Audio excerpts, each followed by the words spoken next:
अस्सलाम वालेकुम एवरीवन। आज हम बात करेंगे फ्रे सिंड्रोम पे। फ्रे सिंड्रोम एक बहुत रेयर सिंड्रोम है जिसको हम गैस्ट्रेटरी स्वेटिंग भी कहते हैं। इसमें क्या होता है कि जब भी पर्सन खाना खा रहा होगा या फिर खाने के बारे में सोचेगा तो उसको पसीना आने लग जाता है, ज़्यादा से ज़्यादा बहुत ज़्यादा एक्सेसिव स्वेटिंग होती है उसको। इसके साथ साथ फ्लशिंग होती है, उसका जो कानों के आगे वाला एरिया है उसका वो लाल हो जाता है या फिर गर्म होने लग जाता है, तो उसको हम फ्लशिंग कहते हैं।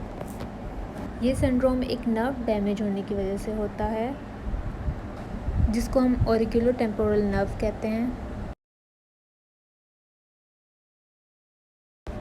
कॉज ऑफ फ्रे सिंड्रोम, जब ऑरिकुलो टेम्पोरल नर्व में इंजरी हो जाए, उसकी वजह से वो डैमेज हो जाए तो फ्रे सिंड्रोम कॉज हो सकता है।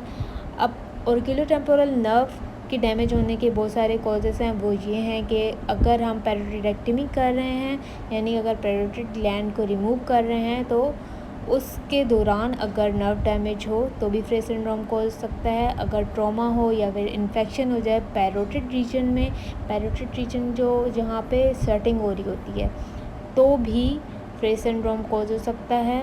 सबमैंडिबुलर ग्लैंड सर्जरी में अगर नर्व को डैमेज कर दिया जाए तो भी कॉज हो सकता है। और अक्सर इन्फेंट्स में भी देखा गया, इन्फेंट्स में इस वजह से फ्रे सिंड्रोम हो सकता है कि उनको फोर्सेप डिलीवरी के टाइम पे फोर्सेप लग गया हो नर्व पे, तो हो सकता है।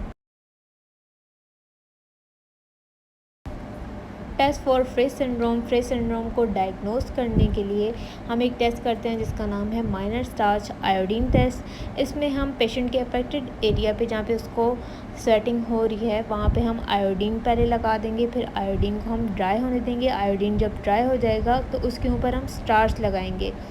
उसके बाद हम पेशेंट को एक सलाइवरी स्टिमुलस देंगे, यानी कैंडी देंगे, कोई सोर कैंडी, जब वो खाएगा तो उसको सलाइवा की जगह स्वेटिंग होगी। तो जब वो स्वेटिंग होगी उसको, तो स्टार्च जहाँ जहाँ लगा होगा तो वो मॉइस्ट हो जाएगा और कलर चेंज हो जाएगा उसका। फ्रे सिंड्रोम के ट्रीटमेंट पे बात करते हैं तो सबसे पहले हम बात करेंगे बोtulinum टॉक्सिन इंजेक्शन पे। हम बोtulinum टॉक्सिन इंजेक्शन पेशेंट के अफेक्टेड एरिया में इंजेक्ट करते हैं। इसको हम बोटॉक्स इंजेक्शन भी कहते हैं। बोटॉक्स इंजेक्शन का तो आपने सुना ही होगा।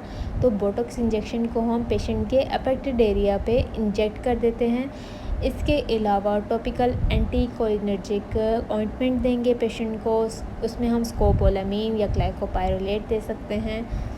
इसके अलावा टॉपिकल एंटीपर्स्पायरेंट्स हम पेशेंट को दे सकते हैं, जिसमें हम डिओडोरेंट्स यूज़ करने के लिए पेशेंट को कहेंगे। इसके अलावा टॉपिकल एगोनिस्ट में हम पेशेंट को बोलेंगे क्लोंटिन यूज़ करके देखें। अगर पेशेंट फिर भी सेटिस्फाई नहीं होता इन सब चीज़ों से, तो पेशेंट के लिए रिकन्स्ट्रक्टिव सर्जरी का भी ऑप्शन होता है, जो कि एक परमानेंट सॉल्यूशन है।